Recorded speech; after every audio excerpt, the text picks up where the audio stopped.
If you want to see, I will now show you the Kubrick equipment room. Okay. Okay, so you come through here. This actually, through here, was actually where we shot the film. This is I remember that. This is the larder storage door, right? Yeah, that's right. Yes. This is the larder. And this is where, like I say, this is where Shelley picks up the knife. Oh, yes. Because we shot most of the film in just what we could get at the studio, because, you know, there's very, very difficult to find any space in the studio. Right, I mean, the studio is not like, you know, in California. Yeah. So we just used every available space. And in fact, this whole room was the kitchen. And now this is the larder. Oh. このシーンがあるんですよね、稲さん。Okay. And Oh, this is actual storage. well, this is all our camera equipment. I see. And this is here I'll show you. This is the camera that I use. This here, the Atom. Beautiful camera. Yes. It's really sort of, it's really, I did start using a different camera. And it was very, very difficult because, well, I'll show you what I had on it. So that I could do it by myself. Yes. I had my own sound equipment, which is, hang on, I'll show you, which I had strapped to the camera. And I had a hyper-directional mic. Yeah. And what you do is that, in fact, Garrett Brown, the guy who invented the Steadicam, he helped me set this all up, because originally I had this thing with bits of string and sellotape, literally, because I couldn't figure out any other way of doing it. And in fact, the most simple solution, which the whole of the Steadicam is put together, is Velcro. And this is Harasho. And it's a good idea. And then this is the microphone. Yes. Oh, I haven't got all the mic things, but they're here. This is my sound equipment chest. Wow. Kept in great order. Yes. And this is in fact a music mic. It's hyper-directional, so wherever the camera is pointing, that's the sound that you get. Right. And that would fit in there like that. Obviously, I haven't set up everything. I'll take this off just in case it falls off, because there was another strap. I see. And then it just goes up here like that. You did it by yourself? Yeah, the whole thing. All the whole thing. And I loaded the film and the sound and everything. The sound is actually beautiful. I don't know whether you've seen this. I'm sure you have in Japan. My God! But these they take about 30 minutes on it. And in fact, this was developed for the CIA, which is why it's so good. Yeah, because it was for high quality, you know, hidden tape recorders. So the importance of this, which is what the whole reason why I did it myself, is that, you know, I mean, there's what, 4 of you guys standing over there, all climbing under tables and trying to get out of the way. And obviously, if you have one person, it's less inhibiting, which is the, you know, one of the biggest problems, because, you know, people are just normal, and if a camera's pointed at them, they start sort of, you know, fidgeting and feeling that everything they're doing is silly. So, but really, eventually, what happened is, because I was so young and because I was Stanley's daughter, people sort of got to the point where they sort of didn't quite believe they'd ever really see it. You know, I mean, it's like David Hockney on Bigger Splash. You know, he said that the reason why he became so candid is because he never really quite believed he would ever see it. And so, you know, getting things like, you know, Shelley and Stanley fighting and things like that, there was a point where people just sort of, you know, they sort of ignored me, basically. I mean, obviously, sometimes they would turn around and go, look, go away, you know, because they knew you were filming them. But it's essential, I think, in documentary shooting to do it yourself. And I think certainly this setup worked, you know, I mean, I think the sound is as good as anything, any crew would ever get. See, now I know that the documentary was super excellent, you know? Yeah. So that's, and then all of this is just my father's crew. This is the famous 1.7 lenses. What is it? This is lens. the lenses that were used on Barry Lyndon for the cameras. Yes. These were the ones developed for NASA. See how big they are? These were developed by NASA. God, they weigh a ton. And the reason why they're so big is because They're used for maximum intake of light. They have a 0.7 f-stop on this. And these, in fact, were developed for space photography. And that's why they're so ridiculously big. Wow. So, They're very heavy. yeah. And actually, if you want to, you come over here. Okay. This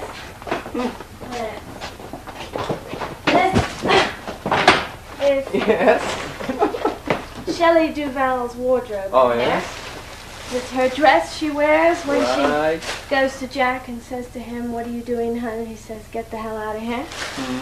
And all the rest of her junk. This is just piled with clothes in here. Yeah. And this is what I used to carry my camera around in here. If you come around here.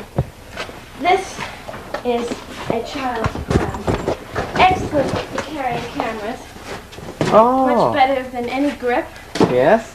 And this is in fact my cat's pillow. Uh-huh. And then I used to just push everything around in this thing.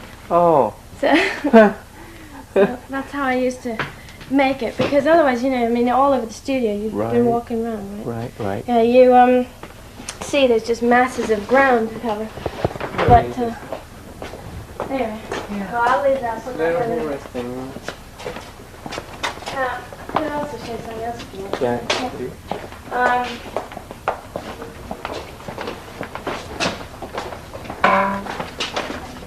In here Yes. is all the. In here is all the literature on all his films. There's the old programs to Barry Lyndon. Yes. You know, Right. all these things. There's photographs by the million. I mean, I don't know. There's original artwork. There's all sorts of things here, but best of all, sorry, you didn't make it down there. Barry Lyndon. Yeah. And Here, this is the face. wow. The beautiful costume. Beautiful. And Barry Lyndon, Barry they're Lyndon. all just sitting in a pile. This is Maurice's Yes. morning gown. Oh, beautiful.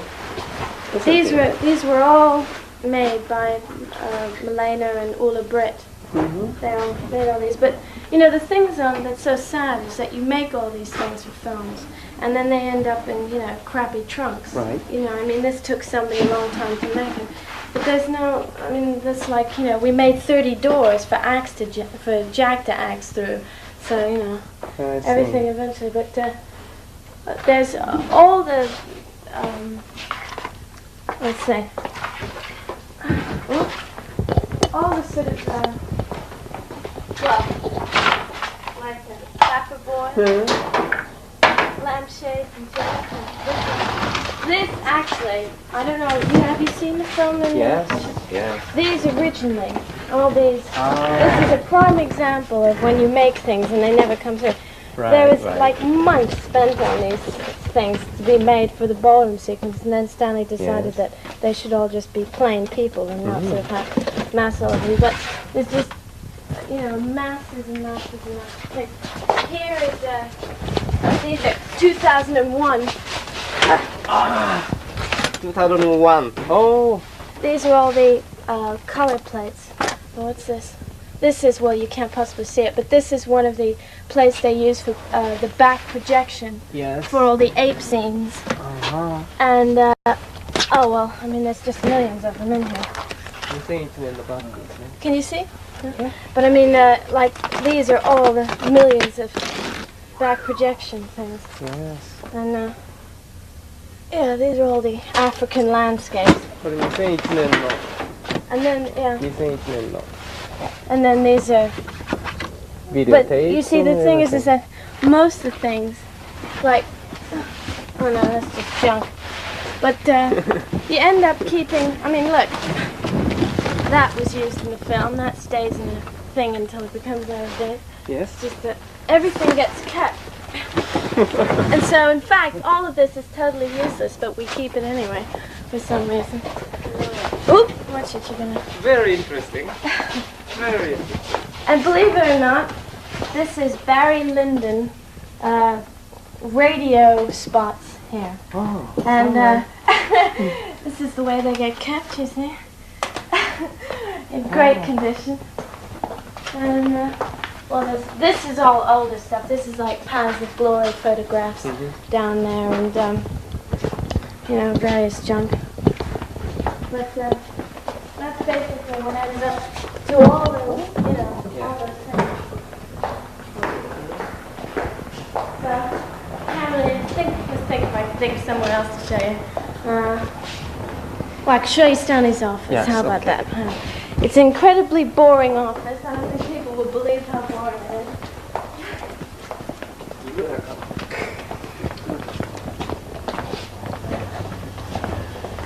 So, I'll tell you what I'll do, sir.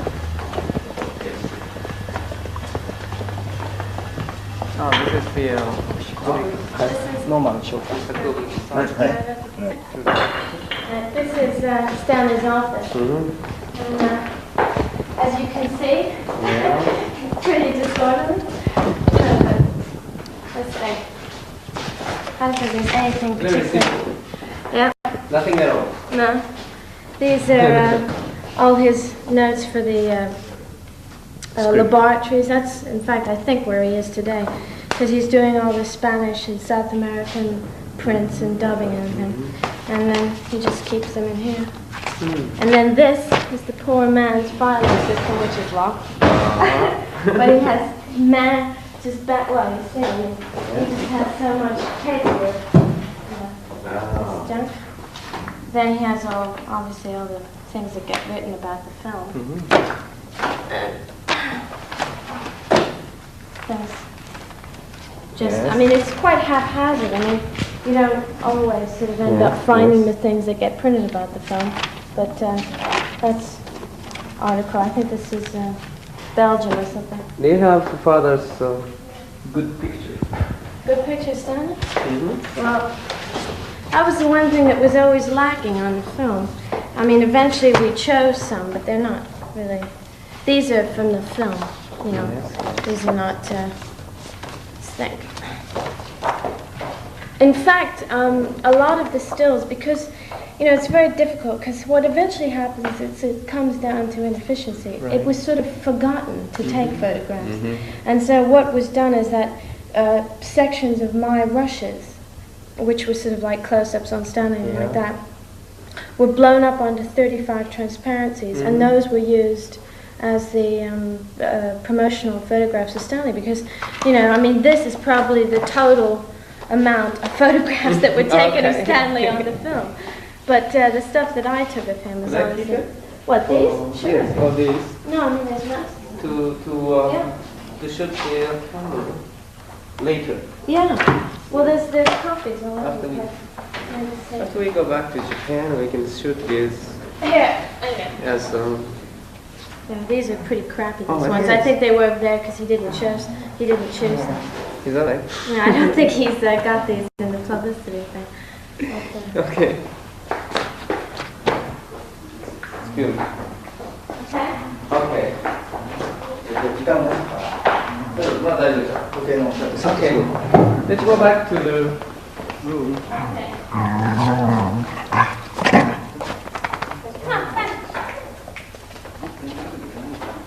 45分ですね。マイク向こうだよね。マイク取ってこなきゃダメだよ。何人だよ。シュッシュッシュッシュッシュッ。一人取ってきた。ここでね、インタビュー。あ、そう。Should I turn it like Could you explain about the scene?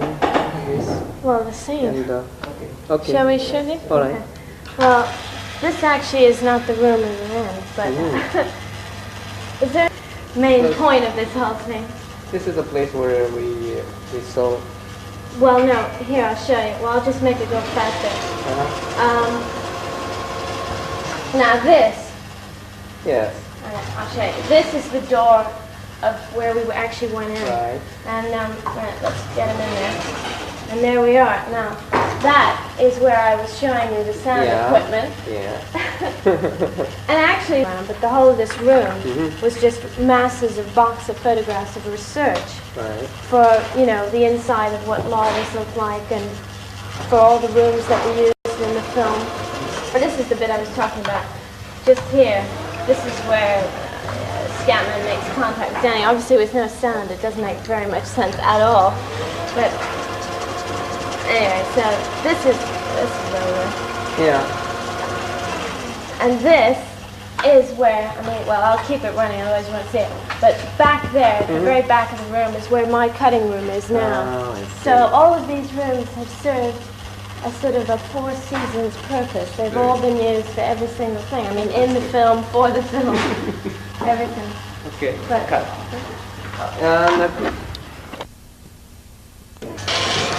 これだ。これね、これはどこだっけ。はい、もうだ。ちょっと待って。いいですか？はい。回ってる？回ってるよ。はい。動きでやる。はい。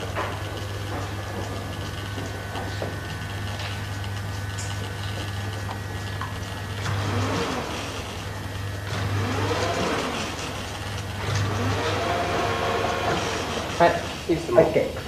All right. Okay. Thank you very much. Hello. Yes, I said Michelle. Hello. Hi. Stanley. Yes. Been looking for you. Can you talk now? Do you have a moment? Well, now is the time, yes. Now is the time. Hold on a second. Let me pass you on to Mr. Yao, the producer, who's standing with me now. Is he ready now? Yes, he's ready. Okay. Just 1 second. Hello, Mr. Kubrick. How do you do? How do you do, sir? My name is Jim Yaoi. How do you do? Can I ask you some questions? Yes, of course. Please. Well, why did you choose a horror story to your newest movie? Well, first of all, let me apologize for not being able to talk to you in person. No. I am, as Julian probably explained to you, I'm running around Yes. to various laboratories and sound studios. And Yes. I'm actually calling it out from a telephone booth. Yes, we understand your situation. Yes. Why did I choose a horror story?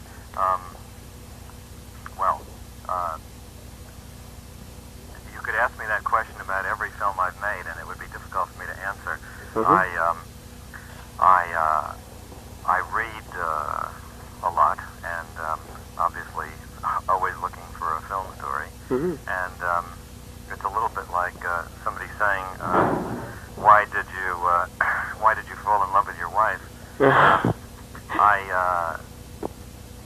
Something happens when you read a story that you like. It suggests the possibilities of the film, and I thought that this plot was one of the cleverest of its genre, and one of the most interesting. And when I read it, I just wanted to make film of it. I see. What do you think of supernatural power? You mean, what do I really think of it? Yes. Well, I don't know. I think that there have been so many interesting stories and reports of people who have had occult experiences. It's a little bit like there was a famous astronomer who was talking about life in the universe, in other worlds in the universe, and he said, sometimes I think there is, and sometimes I think there isn't. He said, in either case, I find the idea quite staggering, and I think that I would be surprised in a way if there was, and I would be surprised if there wasn't. Well, do you have such kind of ability and supernatural power? Say that again? Do you have the supernatural power ability of supernatural power? No, I wish by I yourself? did. People said that you must have predicting the future and reading the minds of actors and getting image from another dimension. Well, I wish I could say that I did have supernatural power. No, I think I just try to do the best that I can and hope that people like it. Yeah. Well, what do you think of UFO, which is flying saucers, people said? Do you think, the alien people from another planet visiting our Earth? Well, I've never really made up my mind. Again, it belongs to that category of stories that it's almost impossible to believe, and yet at the same time, some of the sightings are so extraordinary, and the people who have seen them seem so respectable and beyond, any suspicion that, one can only say that I would, I don't know. Yeah. I would like to believe it. Well, Japanese people love your films, especially Space Travel 2001. Yeah. And but people are wondering that what is the meaning of last scene? The old man were, lying on the bed and in a very old style house. And could you give us an answer? I've tried to avoid doing this ever since the picture came out, because when you just say the ideas, they sound foolish, whereas if they're dramatized, one feels it. But I'll try. I mean, the idea was supposed to be that he is taken in by godlike entities, creatures of pure energy and intelligence with no shape or form, and they put him in what I suppose you could describe as a human zoo, and to study him, and his whole life passes from that point on in that room, and he has no sense of time. It just seems to happen as it does in the film, and they choose this room, which is a very inaccurate replica of French architecture, deliberately so inaccurate, because one was suggesting that they had some idea of something that he might think was pretty, but weren't quite sure, just as we aren't quite sure what to do in zoos with animals to try to give them what we think is their natural environment. And anyway, when they get finished with him, as happens in so many myths of all cultures in the world, he is transformed into some kind of super being and sent back to Earth, transformed and made, into some sort of Superman, and we have to only guess what happens when he goes back. It is the pattern of a great deal of mythology, and that was what we were trying to suggest. I see. Could I ask you the same question about the Shining, the last scene of Shining? You showed the picture, and did you have? I told Julian to ask you. Did you have any difficulty recognizing Jack Nicholson? No, not me. No. No. We could find Jack Nicholson, but you weren't sure what it was supposed to mean. Right. Well, it was supposed to suggest a kind of evil reincarnation cycle, where he is part of the hotel's history, just as in the men's room when he's talking to the former caretaker, ghost of the former caretaker, who says to him, you are the caretaker, you have always been the caretaker, I should know, I've always been here. One is merely suggesting some kind of, endless cycle of this evil reincarnation, and also, well, that's it. I mean, again, it's the sort of thing that I think is better left unexplained, but since you asked me, I'm trying to explain. I see, okay. At the end of this interview, could you give to the Japanese audience about your message to the Japanese audience? What do you mean? Anything to the Japanese people, is there any message to them? Well, from you? Just my best wishes, and I don't really understand your question. Oh, sorry. Okay. Well, is there anything to say about the Shining?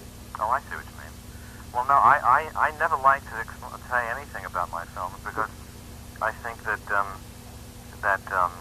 the pleasure that an audience receives in discovering things for themselves is a great deal of what one likes about good films.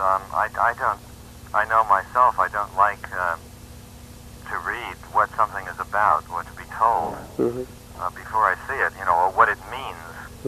I think the best thing is when an audience looks at a film and wonders whether something that they see is an accident or whether the director or writer meant them to know it. I think that subtlety and allowing the audience to discover for themselves what it is the most important thing. That's why I've always tried to avoid interviews and explanations about the films. I think the film, should be able to speak for itself.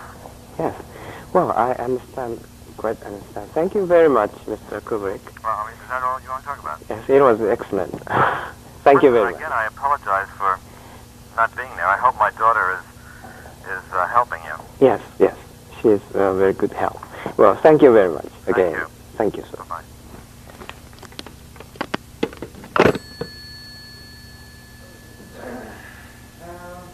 It's like a fad, It was just my friends and me were playing with a Ouija board. You know those things? And I was just playing around with it. And one of the rules is if you get a bad spirit or something like that, it keeps going to no on every single question that you say. Right. And I thought, oh God, So I was just being silly, and there's this sort of little ritual you do where you take the glass and you pick it up and you sort of start doing that.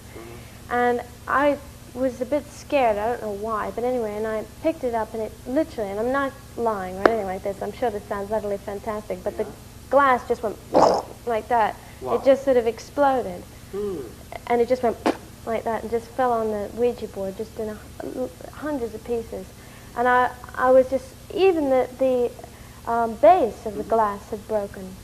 Now, I think that a lot of cases it's the power from you that makes those things happen. Where you start sort of, just the fact that one can feel, if somebody did that, you can feel it. You can feel the energy coming from it. And probably, I should imagine, a lot of that has to do with the fact that one does get out a lot of energy. Right. And you're so hyped up because you're a little scared that it just, the collection of energy that's flying around. It often happens. I know the same case, a lot of the same case. And what else did you experience for you?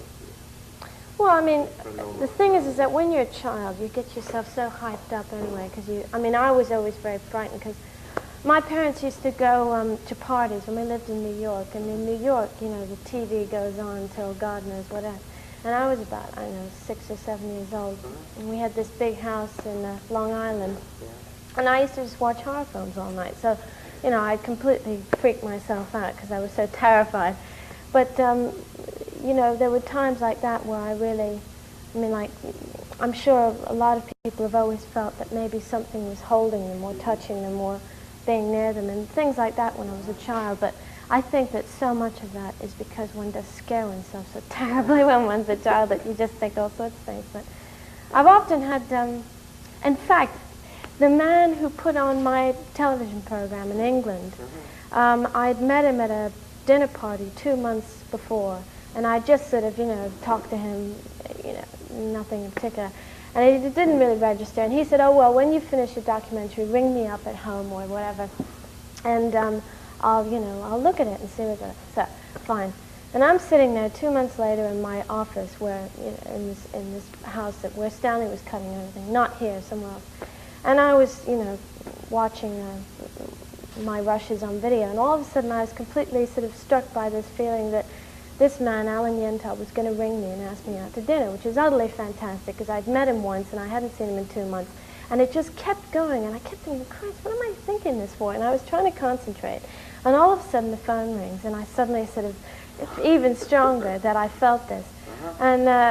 And then I went to pick up the phone. He said, hello, it's Alan Yentob. And I said, oh, God, Alan Yentob. Oh, you know, and I said, excuse me, you don't understand. It's just that I knew you were going to phone, you see. And, you know, and I got very hysterical. I was terribly embarrassed because I thought, oh, my God, you know, he's going to think I'm a jerk. You know, I pick up the phone and scream. And then he said, oh, would you like to go out to dinner? And then I just completely thought, this is utterly fantastic. In fact, I can prove it to you. It's in my, if you pass it out, look, I'll show you. Okay.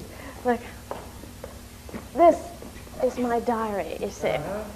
Oh, and on January, here it is.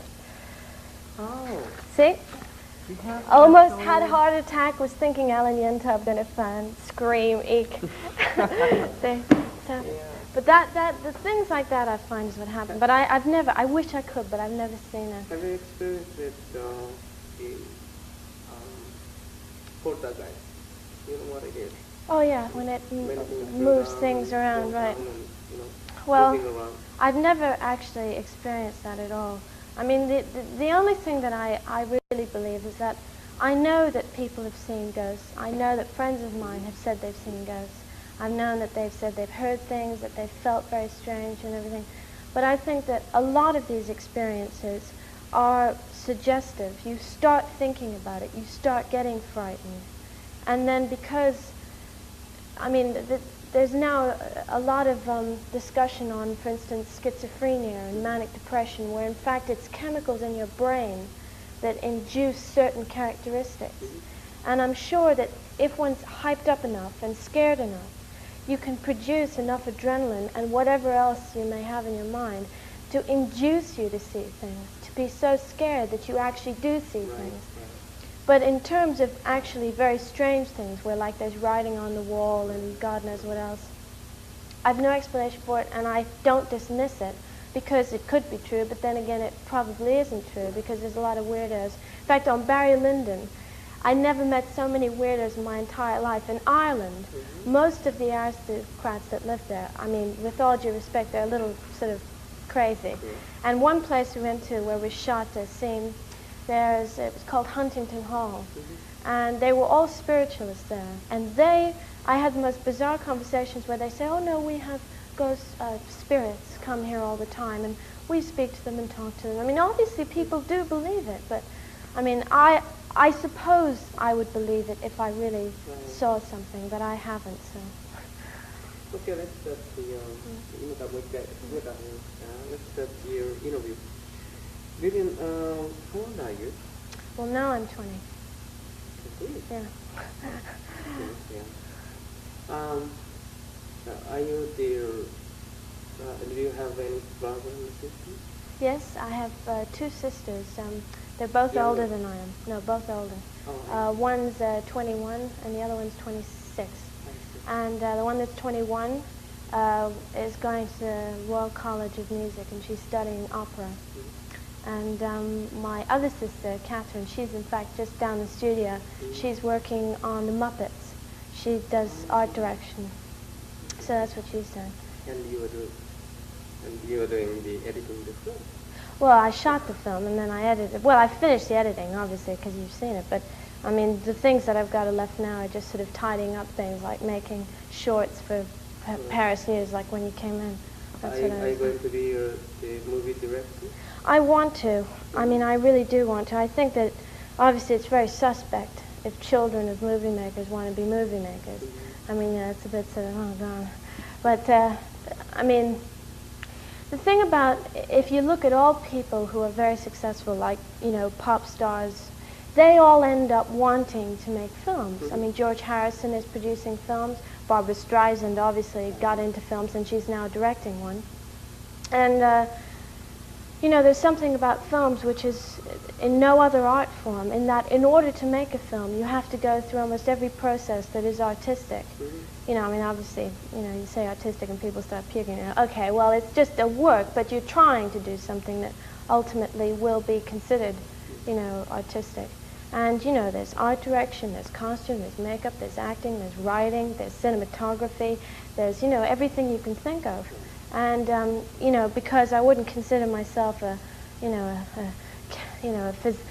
like a physics teacher or a, you know, astronomer. You know, it seems the most intelligent thing to do is to get into films, because, I mean, I've always been interested in photography, and I've always spent practically all my life with my father. You know, unlike, you know, many people who are in the film business, he is, you know, this sounds, you know, corny, but he is probably one of the few people that I know that really does keep his family life total. You know, it's not flying off here and going there and bye kids, see you in 2 years.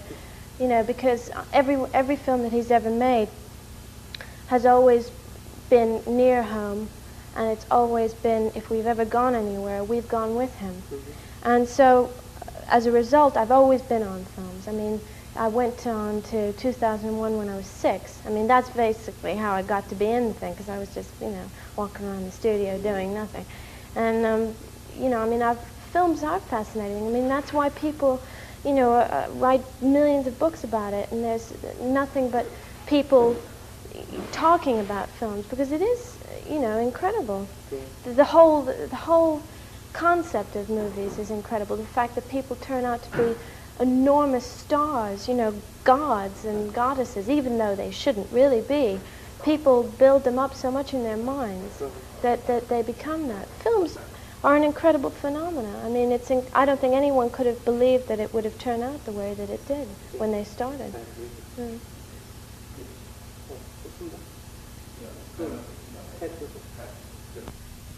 Mr. Kubrick. Who you're talking to, right? Yeah. Well, especially the humanity of Mr. Kubrick. How do you see him as a man? Well, I think what I said previously, the fact that he has never deserted anybody. I mean, that sounds stupid. What I mean is that as a man, I think obviously it's very difficult. If you live with somebody all the time, and, you know, other people write about him and they say, oh, he's a genius, you know, he's a god, you know, and whatever. You don't really see that, you know. I mean, you can understand, but how could one ever live a real life by walking around going, my father, he's a god. Oh, you know, when I see him, Dad, I'll bring you eggs and tea in the morning every single day.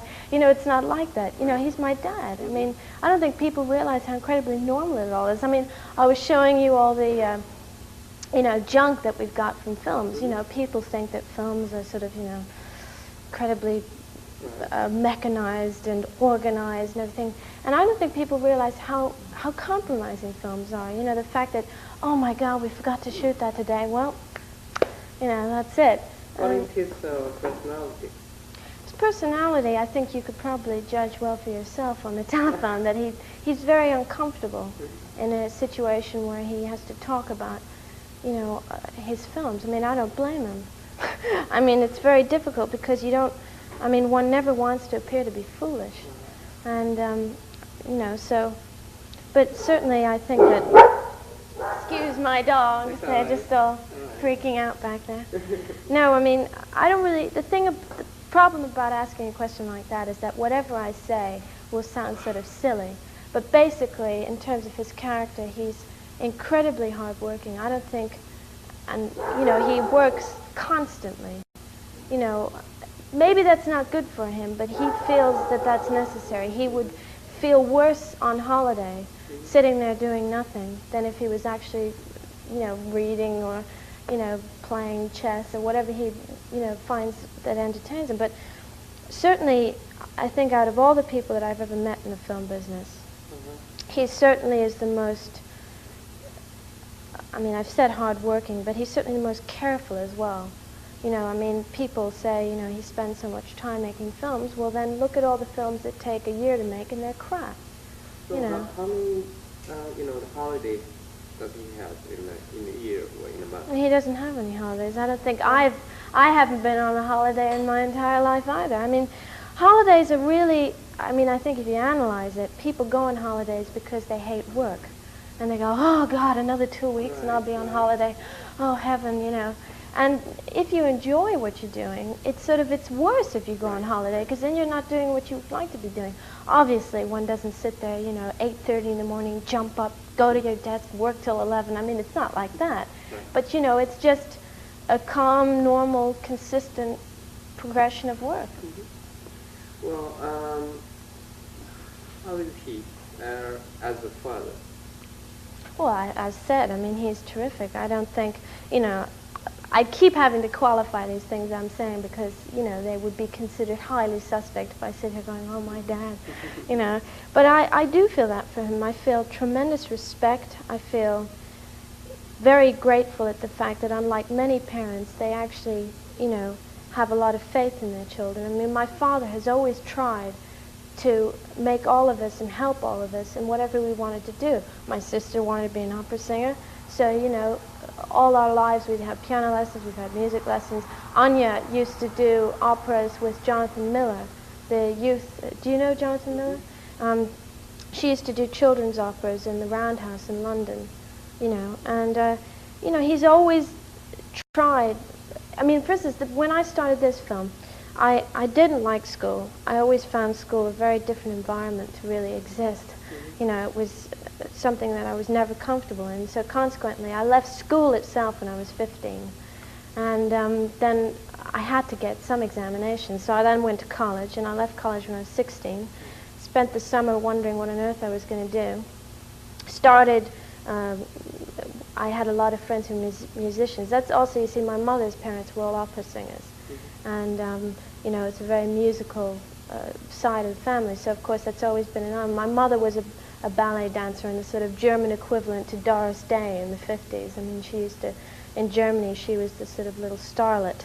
And in fact, that's how my father, saw her on TV and just sort of completely fell over himself.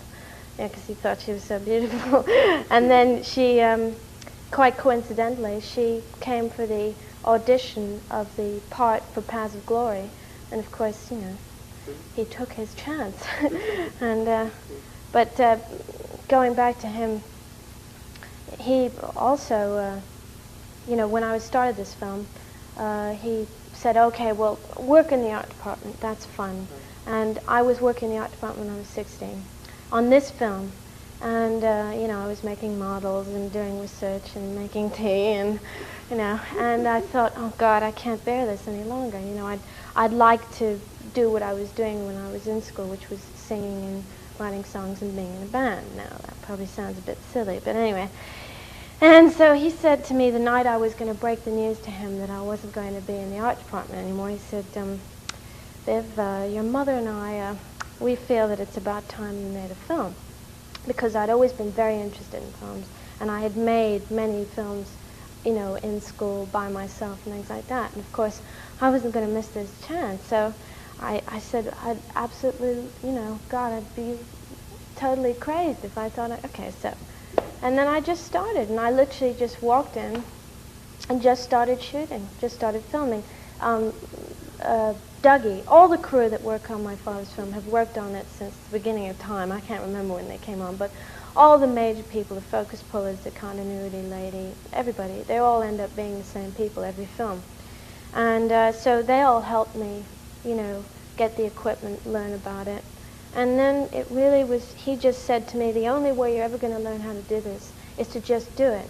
And you do it whatever way you think you are able to do it. And he would look at my rushes with me and he'd say, you shouldn't pan so quickly, you're not keeping the focus right.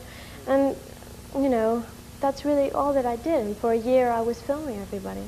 And I think it was then that I was 17, right? And then I finished it when I was 18. And then it took me about a year to go through the material.